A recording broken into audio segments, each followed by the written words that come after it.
We're going to turn now from the private sector's role in addressing climate change to talk a little bit about the important work happening around the country.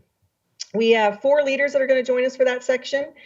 Thrilled to be joined by Wisconsin Lieutenant Governor Mandela Barnes, Phoenix Mayor Kate Gallego, and Norfolk City Councilmember Andria McClellan, all of whom are New Deal leaders. And also Build Together's Dennis Mehiel, who's been a great partner for us thinking about infrastructure investment. For those people who say climate change is an issue of the future, I disagree. It is an issue for us right now. I am grateful for Lieutenant Governor Barnes and Councilwoman McClellan for their amazing leadership, which has a lot of ideas that we can use on the ground in Phoenix, and we need to do it right now. It's also consistent with our New Deal recovery vision, where we want to come out greener, cleaner, and stronger. I hope that sustainable economic development will be at the forefront of Phoenix's future. We are already a hub of areas like solar energy. No surprise, I can't remember the last time I saw a cloud in Phoenix, but also green development, where our companies are figuring out ways to use blue jeans and insulation, or to develop windows that are beautiful, but also make sense from an energy efficiency perspective. So that is part of our brand in Phoenix and our future.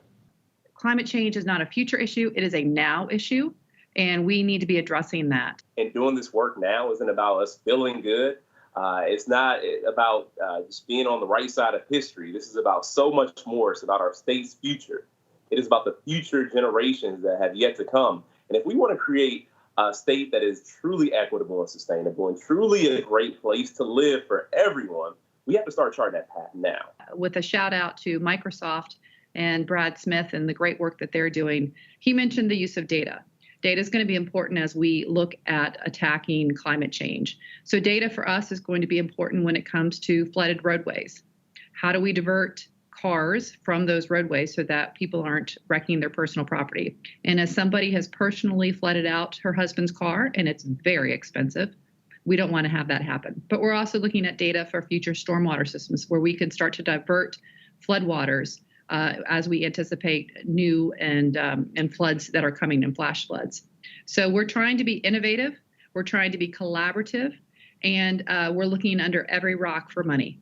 So infrastructure plans and hitting the ground running in 2021 after we elect Joe Biden and Kamala Harris in November is going to be very important.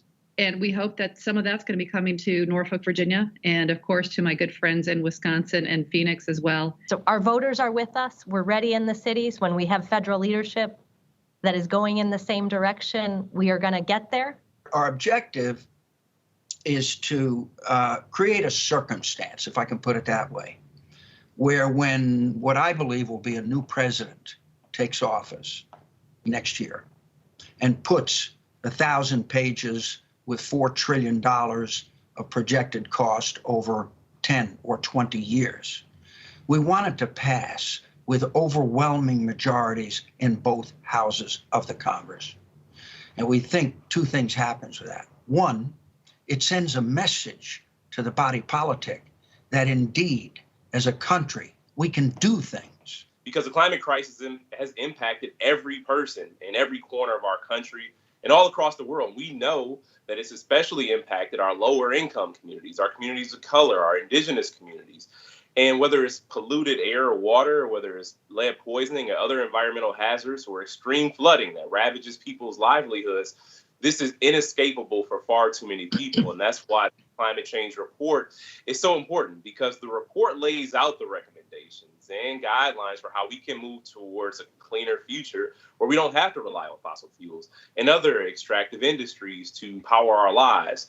And if we want that future to be both equitable and sustainable, we know that environmental justice has to be a critical part of the conversation as well as a critical part of our work. But I'm grateful to the New Deal and for the opportunity to be co-chair on this climate change work group.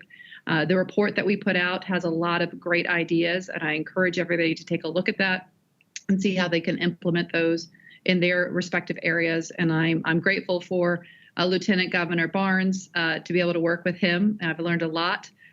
Mayor Gallego, and I think we're all available as people are reading this report. We're always available to answer questions, and we want to help each other. That's what the New Deal is all about. It's sharing good ideas so that we all make America a better place for everybody. So thank you very much, Debbie, for the opportunity to be here. And I look forward to watching the DNC and the convention here this week.